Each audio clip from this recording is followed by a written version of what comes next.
Hello students, today I have brought a very interesting word problem. This has appeared in last year's board exam and it's going to be very amazing experience for you to understand this question. एक बहुत अच्छा question है ये आपके लिए। इस question को मैं बहुत डिटेल में समझाने की कोशिश करूंगा हमेशा की तरह, और अगर आपने क्वेश्चन को अच्छे से समझ लेते हो तो आप ट्रिग्नोमेट्री एप्लीकेशंस के कोई भी क्वेश्चन को आप इजीली सॉल्व कर लोगे। ये मेरा वादा है आपसे, और कोई भी फ्यूचर में इस टाइप का कोई क्वेश्चन आएगा तो आप इजीली उसे क्रैक कर लोगे। चलिए इस क्वेश्चन को सॉल्व करते हैं। Students, please comment on this video and subscribe our channel. Do like and share this video to your friends so that they can also benefit from it. Question क्या कहता है? One observer estimates the angle of elevation to the basket of a hot air balloon to be 60 degree. तो क्या है, एक hot air balloon है, उसमें जैसे एक टिपिकल हॉट एयर बलून होता है उसके नीचे बास्केट लगी होती है। तो एक ऑब्जर्वर यानी एक बंदा नीचे खड़ा है, उसने देखा कि एक ऊपर हॉट एयर बलून है और उसमें एक बास्केट लगी हुई है, और उस तरह जब वो देखता है तो उसका एंगल ऑफ एलिवेशन क्या आ रहा है? 60 डिग्री। ठीक है, और साथ में इंफॉर्मेशन क्या दी है? While another observer 100 metre away, which means जो पहला ऑब्जर्वर है उससे 100 मीटर दूरी पर एक और ऑब्जर्वर खड़ा है, which is another observer. He estimates the angle of elevation to be 30 degree. तो जो पहला ऑब्जर्वर था उसने जब बास्केट को देखा तो 60 डिग्री उसको एलिवेशन दिखाई दे रहा है, और दूसरा ऑब्जर्वर जो 100 मीटर दूरी पे खड़ा है उससे, उसको वो एंगल ऑफ एलिवेशन 30 डिग्री दिख रहा है। अब हमें क्या पता करना है? पहला क्वेश्चन है what is the height of the basket from the ground. तो जो बास्केट है जमीन से कितनी ऊंचाई पे है, तो ये हमें वर्टिकल हाइट निकालनी है। Second question is the distance of the basket from the first observer size. तो अब जो पहला ऑब्जर्वर खड़ा है उससे बास्केट की डिस्टेंस कितनी है, ये हमें निकालनी है। और next question is the horizontal distance of the second observer from the basket. तो जो सेकंड ऑब्जर्वर खड़ा है उससे बास्केट की हॉरिजॉन्टल डिस्टेंस कितनी है। तो पहले में डिस्टेंस है, दूसरे में हॉरिजॉन्टल डिस्टेंस है। फर्क है दोनों में, क्या फर्क है, कैसे सॉल्व करते हैं, आइए क्वेश्चन को अटेम्प्ट करते हैं।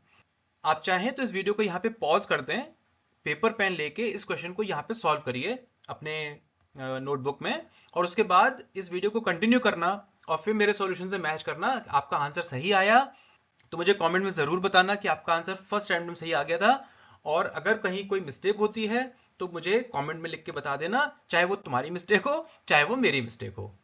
इसमें मुझे बहुत अच्छा लगेगा। अगर आपकी कोई क्वेरी होगी तो मैं इसको बिल्कुल सॉल्व करने की कोशिश करूंगा। ओके, आइए सॉल्व करते हैं। पहले क्वेश्चन से शुरू करते हैं। The height of the basket from the ground. ठीक है, इसके लिए सबसे पहले किसी भी क्वेश्चन को, खास तौर से ट्रिग्नोमेट्री एप्लीकेशन का क्वेश्चन है या आपके सरफेस एरिया वॉल्यूम्स का क्वेश्चन है, सबसे पहले बेटे एक चीज ध्यान रख लो, मंत्र बना लो कि उसका पहले डायग्राम ड्रॉ करना है। अगर आपने डायग्राम ड्रॉ कर लिया उसका, तो आपका आधा क्वेश्चन तो वहीं सॉल्व हो जाएगा, बाकी आधा I am very sure you guys are very intelligent, तुम लोग आराम से सारी चीजें उसके जो फॉर्मूलाज हैं वो अप्लाई कर लोगे कि कौन सा फॉर्मूला लगना है, कैसे उसको सॉल्व करना है। आपको साइन कॉस टेन अभी तक सारे रट चुके होंगे। अगर फिर भी आपको लगता है कि आपको साइन कॉस टेन में कंफ्यूजन हो जाता है, कहां पर 30 डिग्री की वैल्यू क्या होगी, 45 60 की वैल्यू क्या होगी, कभी कॉट में कभी कोसेक में कभी सेक में, तो मैंने इसके ऊपर एक वीडियो आपके लिए बनाया हुआ है और मैं उसकी लिंक यहाँ पे दे रहा हूँ, आपके सामने ऊपर वीडियो पे अपीयर हो रही होगी। आप उस वीडियो पे जाकर के कॉन्सेप्ट समझ लेना। उसके अंदर मैंने बहुत फंडामेंटल तरीके से समझाने की कोशिश की है कि आप ट्रिग्नोमेट्री के उन फॉर्मूलाज को अगर आप समझ लोगे एक बार, तो मैं गारंटी दे रहा हूं ट्रिग्नोमेट्री एप्लीकेशन का कोई क्वेश्चन आप जिंदगी में हो नहीं सकता कि आप सॉल्व ना कर पाओ। ये मेरी गारंटी है आपको। ठीक है, आइए इस क्वेश्चन को अटेम्प्ट करते हैं। तो सबसे पहले इसका डायग्राम ड्रॉ करते हैं। तो हमें क्या दिया हुआ है? ए बी सी, हमें ये पॉइंट हमने बना लिए जहां पे बी पे हमारे हॉट एयर बलून है, सी पे हमारा पहला ऑब्जर्वर खड़ा है। तो हमें कंडीशन क्या दी है कि जो पहले ऑब्जर्वर से बास्केट का जो एंगल ऑफ एलिवेशन है वो 60 डिग्री है, वो हमने बना लिया। दूसरा हमारा एक ऑब्जर्वर आ गया पॉइंट डी पर, और पॉइंट डी पर जो सेकंड ऑब्जर्वर है वो कितना, पहले ऑब्जर्वर से कितना डिस्टेंस पे है? 100 मीटर। तो हमने यहाँ पे ड्रॉ कर लिया कि डीसी की लेंथ जो 100 मीटर हो गई, और सेकंड ऑब्जर्वर से बास्केट की यानी पॉइंट बी की जो एंगल ऑफ एलिवेशन बन रहा है वो कितना है? 30 डिग्री। ये हमें दिया हुआ था, और हमसे तीन चीजें निकालने के लिए बोला उन्होंने। पहले क्वेश्चन में हाइट कितनी है, हमने एच से मार्क कर दिया उसको। दूसरे क्वेश्चन में बोला कि हमें फर्स्ट ऑब्जर्वर की बास्केट से डिस्टेंस क्या है, हमने उसको एस से मार्क कर दिया है। लेंथ बीसी की हम यहाँ पे बात कर रहे हैं बच्चे, तो वो बीसी जो है यानी एस, हमें उसकी लेंथ निकालनी है। और थर्ड क्वेश्चन में हमसे कहा गया है कि जो सेकंड ऑब्जर्वर है उसकी हॉरिजॉन्टल डिस्टेंस कितनी है बास्केट से। अब देखो बच्चे, बास्केट है पॉइंट बी पर और उसकी से वर्टिकल डिस्टेंस तो हमें दिखाई दे रही है, वो तो हो गई हाइट हमारी ए बी, और हॉरिजॉन्टल डिस्टेंस क्या हो गई ए डी, उसको हमने डी से मार्क कर दिया है, तो हमें यहाँ पे डी निकालना है। ये उस सेकंड ऑब्जर्वर की बास्केट से हॉरिजॉन्टल डिस्टेंस है, ठीक है, हाइपोटेन्यूज पे नहीं है, हाइपोटेन्यूज पे फर्स्ट ऑब्जर्वर निकालनी है, वो हमने एस से मार्क की है। आइए इस क्वेश्चन को सॉल्व करना शुरू करते हैं। आइए सबसे पहले हम लेते हैं ट्रायंगल ए बी डी। यहां पर tan 30 की वैल्यू क्या होगी बच्चे, A B upon A D. अब इसमें हम वैल्यू पुट अप कर दें तो tan 30 की वैल्यू क्या होती है 1/√3, ए बी क्या है h और ए डी क्या है d। तो अब हम इसको सिंप्लीफाई कर लेते हैं, तो हम लिखते हैं d is equal to h√3। यहाँ पे 1 मिनट का मैं पॉज लूंगा आपसे। बच्चे देखो यहाँ पे मैंने d is equal to h√3 लिखा है, ध्यान देना मैंने h is equal to d upon √3 नहीं लिखा। बता सकते हो क्यों? क्यों? क्योंकि देखो बच्चे हमेशा ध्यान रखना, ये इसका मंत्र बना लो कि कैसे इसको किसकी फॉर्म में लिखते हैं। देखो हमें निकालना क्या है, हमें इस क्वेश्चन में height of the basket from the ground निकालनी है, यानी h निकालना है। तो हमेशा जब भी ऐसे दो वेरिएबल में फंस जाते हो आप, हमेशा ध्यान रखना कि जिस वेरिएबल की वैल्यू हमें निकालनी है, हम दूसरे वेरिएबल को उस वेरिएबल की फॉर्म में लिख लेते हैं। यानी हमें यहाँ पे वैल्यू h की निकालनी है, तो दूसरा वेरिएबल d है, हम उस d को h की फॉर्म में लिख लेंगे। उससे क्या होगा, जहां भी हमें मौका मिलेगा हम d को रिप्लेस कर देंगे h√3 से, तो हमारे पास h के वेरिएबल्स इकट्ठे हो जाएंगे और उनकी वैल्यू निकल आएगी। तो हमें निकालना h है, तो इसलिए हमने h की फॉर्म में दूसरे वेरिएबल को रख देंगे, वो कहीं ना कहीं जाके डिसॉल्व हो जाएगा और h बच जाएगा, ठीक है ना। इसलिए हमने यहाँ पे d is equal to h√3 लिखा है, h is equal to d upon √3 नहीं लिखा। तो ये कंफ्यूजन आप हमेशा के लिए क्लियर कर लो। ओके, आगे बढ़ते हैं, नेक्स्ट ट्रायंगल लेते हैं। नेक्स्ट ट्रायंगल क्या है हमारे पास, ABC, और ABC में भी सिमिलरली tan 60 क्या हो जाएगा, AB अपॉन AC। tan 60 की वैल्यू क्या होती है √3, AB क्या है h और AC क्या है, अब AC तो हमें दिया नहीं है, लेकिन हमने AD माना था डिस्टेंस D, और DC हमें दिया हुआ था 100। तो AC क्या है यहाँ पे बच्चे, AC है AD माइनस DC, तो हम उसको लिख लेते हैं D माइनस 100, और हमने यहाँ पे रख दिया √3 is equal to h upon D minus 100। अब यहाँ पे सिंप्लीफाई कर लेते हैं, तो क्या हो जाएगा √3 into D minus 100 will become h, ठीक है। अब फर्स्ट इक्वेशन में देखो d इज इक्वल टू क्या था h√3, अब यहाँ पे हम d की जगह पे h√3 रख देते हैं, तो हमारा क्या बन जाएगा √3 into h√3 minus 100 is equal to h। अब देखो यहाँ पे d गायब हो गया, हमने उसको डिसॉल्व कर दिया और h की फॉर्म आ गई, तो दोनों तरफ h की फॉर्म इकट्ठी हो गई।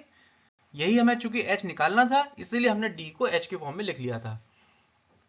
अब यहाँ पे इसको सिंप्लीफाई कर लेते हैं, तो क्या हो गया √3 इंटू h√3 क्या हो गया 3h, √3 इंटू 100 क्या हो गया minus 100√3 is equal to h। अब इसको सिंप्लीफाई कर लो, 3h माइनस h क्या हो जाएगा 100√3 which is h is equal to 100√3 upon 2 which is 50√3।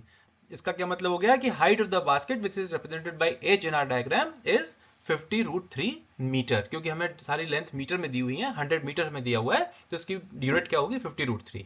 Is this clear to you बच्चों? If yes, then give me the like. So इससे मुझे भी क्लियर होगा कि हाँ आपको क्लियर हो गया है यहाँ पर। ओके, आगे बढ़ते हैं, नेक्स्ट क्वेश्चन को लेते हैं। Next question is the distance of the basket from the first observer's eye. अब यहाँ पर हमें उसकी आई हम कहाँ एज्यूम कर रहे हैं, सी पर, पॉइंट सी पर। यहाँ से बी की हमें लेंथ निकालनी है या डिस्टेंस निकालनी है which is represented by S in this diagram, तो हमें एस की वैल्यू निकालनी है। सिंपल है, मेरे ख्याल से मुझे लिखने की जरूरत नहीं है, आप इसे सॉल्व कर चुके होंगे, फिर भी मैं आपके आंसर के साथ मैच करने के लिए इसे लिखता हूं। तो ट्राइंगल ABC में हम ले लेते हैं, sin 60 क्या हो जाएगा AB upon BC। When we put the value sin 60 is √3/2, AB is अभी हमने कैलकुलेट किया, AB हाइट थी 50√3, BC क्या है, BC हमें निकालना है, लेंथ उसकी लिखी हमने S। तो इसको हम सिंप्लीफाई करते हैं, तो क्या बनता है S ऊपर हमने मल्टीप्लाई किया S√3 which is equal to 2 into 50√3 which is becoming 100√3। तो s की वैल्यू क्या हो गई, √3 कैंसिल हुआ, तो s is equal to 100 which means what, distance of the basket from first observer's eye is 100 meters. Is that clear? Great. Next question, the horizontal distance of the second observer from the basket. अब यहाँ पे point D की A से distance निकालनी है, क्योंकि AD जो है वो B की हॉरिजॉन्टल डिस्टेंस है, तो हमें पॉइंट D से A की डिस्टेंस निकालनी है जो इस डायग्राम में D से रिप्रेजेंट की गई है। तो इसको हम कैसे सॉल्व करेंगे, अब यहाँ पर हमारे पास दो तरीके हैं, या तो हम ABD में लेके चलें, tan 30 की वैल्यू उसको h अपॉन d करें, h निकल आया है, d को निकालें, या फर्स्ट पार्ट में हमने ऑलरेडी निकाल चुके हैं, ये जो एक्सरसाइज है हम पहले ही सॉल्व कर चुके हैं, जहां पे हमारा निकला था d equal to h root 3। h की वैल्यू हमने फर्स्ट पार्ट में निकाली थी 50 रूट 3, तो हम उसकी वैल्यू रख देते हैं d equal to 50 root 3 into root 3 which becomes 50 into 3 और 150। तो हमारा क्लियरली निकल आया कि horizontal distance of second observer from the basket is 150 metre. Is that clear to you? बहुत सिंपल तरीके से मैंने आपके इस क्वेश्चन को सॉल्व करने की कोशिश की है ताकि आपको एक एक चीज क्लियर हो जाए और कोई भी क्वेश्चन इस टाइप का आ जाए तो आप पटाख से अटेम्प्ट करो और सॉल्व करो। सॉल्व करते हुए मैंने कुछ आपको पॉइंट्स सिखाए हैं इस क्वेश्चन में, उनको मत भूलना और ध्यान से उसी तरह से वेरिएबल्स को अज्यूम करना ताकि आपका क्वेश्चन एक बार में निकल आए और टाइम बच जाए आपका। बोर्ड के एग्जाम में हमारी कैपेबिलिटी से ज्यादा टाइम की भी इंपॉर्टेंस होती है, क्योंकि time was running fast there और एक एक क्वेश्चन भारी पड़ जाता है। खासतौर से वर्ड प्रॉब्लम और केस स्टडीज होती हैं, मार्क्स काफी होते हैं लेकिन हम लोग वहां तक पहुंच नहीं पाते। तो ये इसी का ध्यान रखना कि आप पूरा क्वेश्चन पेपर सॉल्व करना है, एक भी क्वेश्चन छोड़ के नहीं आना है। ठीक है, इस क्वेश्चन को लाइक जरूर कर देना। इससे फायदा क्या होगा कि YouTube का जो एल्गोरिदम है वो आपको इस टाइप के क्वेश्चंस को, वंस यू लाइक इट, तो आपको इस टाइप के क्वेश्चंस को फर्दर वो थ्रो करेगा ताकि आपको और भी प्रैक्टिस होती जाए। चैनल को सब्सक्राइब कर लेना ताकि आपको नोटिफिकेशन जब भी हम कोई वीडियो सॉल्यूशंस डालेंगे उसके फटाफट आपको नोटिफिकेशंस मिलते जाएं। आइए समरी कर लेते हैं। तो हमें फर्स्ट क्वेश्चन में हमने क्या निकाला था, height of basket from the ground which was h और 50 रूट 3। सेकंड क्वेश्चन में हमने क्या निकाला था, basket of first observer which was s and the value came as 100 meter। Third question में हमने क्या निकाला, horizontal distance of basket from second observer, तो वो कितनी निकली 150 meters। ठीक है बच्चों, इति समाधानम।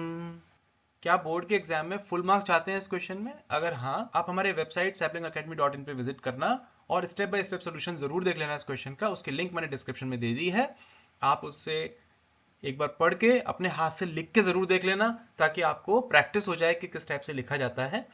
इस कैटेगरी पे अगर आपको मास्टरी करनी है या और भी वर्ड प्रॉब्लम्स देखनी है इस टॉपिक के ऊपर, तो उसकी भी लिंक मैंने डिस्क्रिप्शन में दी है, आप उसे विजिट कर लेना। हमने केस स्टडीज की भी एक कैटेगरी बना रखी है जिसके अंदर बहुत सारे इंपॉर्टेंट क्वेश्चंस, केस स्टडीज जो पास्ट ईयर्स के आए हैं वो भी हमने वहां पर कैटेगराइज करके रखे हैं। बहुत सारे सॉल्यूशंस हैं, वीडियो सॉल्यूशंस भी हैं और detail solution step by step website के ऊपर भी हैं। आप वहां जरूर विजिट कर लेना ताकि आपको हर टाइप के क्वेश्चन पर, कैटेगरी पर, वर्ड प्रॉब्लम पर और केस स्टडीज पर आपकी मास्टरी हो जाए। ऑल द बेस्ट बच्चों for your board exams. Student, this is the end of today's session. While we plan for next class, you go out with your friends, chill out and have fun. Bye bye.